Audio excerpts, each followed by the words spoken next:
to move on. It has cost us more not to complete the wall that we already contracted for than to actually build it. All right. Democrats have voted against 3 of my amendments in committee and on the floor. All but Senator Manchin voted against completing the wall that we'd already bought and paid for. And in response to the wild charge of Lieutenant Governor Barnes, the FBI set me up with a corrupt briefing and then leaked that to smear me. I'm sorry. All right. He is referring to corruption with the FBI, which I've been trying to uncover and expose. All right. So, do we have time for, please, audience, please, we're trying to get through these. We have time for one more question? So our final question here tonight is, both of you have been successful in life. You have 30 seconds here. Mr. Barnes, you go first. What do you find admirable about your opponent? Well, no, seriously. I do think, the senator has proven to be a family man, and I think that's admirable. That's absolutely to be respected. He speaks about his family. He's done a lot to provide for them. I absolutely respect that. Mr. Johnson. Likewise, I appreciate the fact that Lieutenant Governor Barnes had loving parents, a school teacher, father that worked 3rd shift, so he had good upbringing.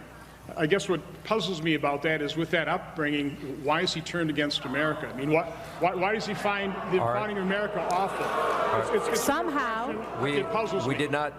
We said something admirable. When I first ran for office, I made 2 promises. I'll always tell you the truth, and I'll never vote with my election or conduct myself with election in mind. I've honored those promises scrupulously. Look, I'm not saying I think Ron Johnson's a joke. I'm just saying that every person who listened to him in that audience thinks he's a joke. This is Ron Johnson getting laughed at and booed during his latest debate with Democratic nominee Mandela Barnes. And in case you think that audience was a bunch of bloodthirsty communists, just listen to what Ron Johnson was actually saying. Like, for example, how it's apparently more expensive not to finish Trump's border wall than to actually finish it. And here's the irony about that. I'm old enough to remember when the border wall wasn't supposed to cost us anything, not a dime. Why? Because Mexico was apparently going to pay for it. And not only did Mexico not pay for it, Americans paid for it at a price of $11 billion, making it the single most expensive wall of its kind anywhere on the planet. Tell you what, we really showed Mexico. And what's worse is the fact that its effectiveness is questionable at best. When someone who wants to traverse the wall is able to simply climb right over it in a matter of seconds, then maybe this isn't the foolproof solution that Republicans, including Ron Johnson, are making it out to be. And by the way, everyone said that we don't need 19th century solutions for 21st century problems at the time, but Trump wanted a vanity project, and because all that matters on the right is massaging Donald Trump's ego, a vanity project with an enormous price tag and spotty effectiveness is exactly what we were left with. And that's what Ron Johnson is defending here.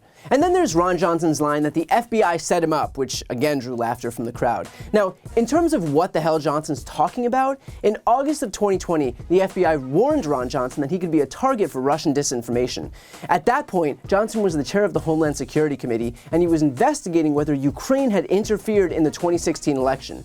If you remember, U.S. intelligence agencies determined that Russia interfered in the 2016 election, but Russia tried to blame that interference on Ukraine, meaning that when Ron Johnson used his position to investigate Ukrainian interference, he was repeating Russian talking points, basically being used as a puppet by Russia. So it shouldn't come as a surprise then that the FBI would warn Johnson about becoming a target for Russian disinformation, since he was directly doing that country's bidding.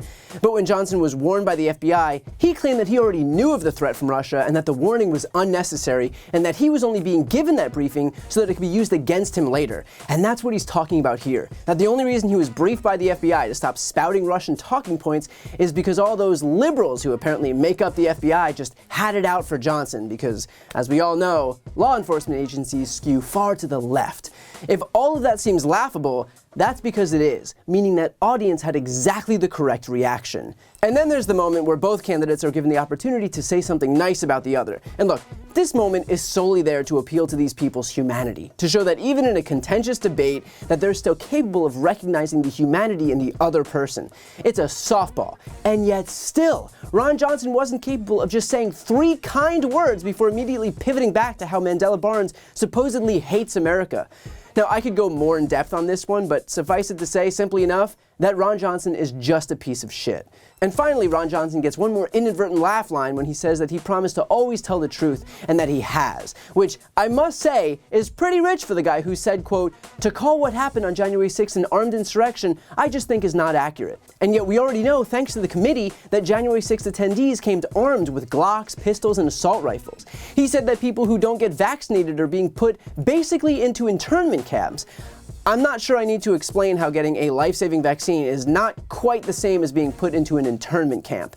He said that the average rate of fraud in popular entitlement programs like the EITC, Medicare, Medicaid, and food stamps is 20 to 25%, when in reality, the error rate is just over 3%, which is an all-time low. He said that athletes are dropping dead on the field because of getting vaccinated. He said that his opponent has participated in rallies that have done more to incite than calm the situation in Kenosha, which is an outright lie. He said the GOP's health bill would protect people with pre-existing conditions every bit as well as Obamacare did, even though it would have allowed states to obtain waivers to charge higher premiums to those who have pre-existing conditions. He said the climate hasn't warmed in years. He said a majority of Wisconsinites oppose the ACA. I mean, the list goes on, but I think it's clear by now that when Ron Johnson says that he hasn't lied, even that managed to be a lie. Now, I interviewed Mandela Barnes about exactly what Ron Johnson does stand for, and this is what he said. Ron Johnson is one of the wealthiest members in Congress. Can you speak on how this guy has used his office to enrich himself, and especially to do so in a state where he can prey on the financial fears of the working class? Well, let's talk about the 2017 tax bill. He was initially a no vote on it till he was able to secure or orchestrate $215 million in tax deductions for his two biggest donors. This is a tax plan that benefited his company and it benefited him personally. And working people continue to get left in the dust by out-of-touch, self-serving politicians. He's also been against Medicare negotiating prescription drug costs because he said it may hurt the profits of his big pharma donors. He voted against capping the cost of insulin. This is a person who's voted to repeal the Affordable Care Act, and signaling that he'd do it again if given the opportunity to. So not only is Ron Johnson making himself richer, not only is he making himself more wealthy, he's doing that at the expense of hardworking people in this state and in this country. So while Ron Johnson is a joke, and that's obviously apparent to anyone who listens to him, the fact is that we shouldn't assume that everyone knows that. We sleep on Wisconsin at our own risk. So if you live in Wisconsin, if you have friends or family there, please do your part and make sure they have a plan to turn out to vote, because Ron Johnson is a joke, but more than that, he's a danger to the people of that state and to the rest of this country. Before you go, if you enjoyed this video and want to see more, please make sure to subscribe to my channel. You can click the thumbnail right here on this screen. And if you want to support my work even further, the best way is to subscribe to my podcast, No Lie with Brian Tyler Cohen. There you can check out my interviews with major players in the world of politics, including President Biden, Vice President Kamala Harris, Pete Buttigieg, Elizabeth Warren, Katie Porter, Jamie Raskin, and so many more. Plus other interviews that live exclusively on the podcast. That link is also right here on this screen, or just search No Lie with Brian Tyler Cohen wherever you listen to podcasts.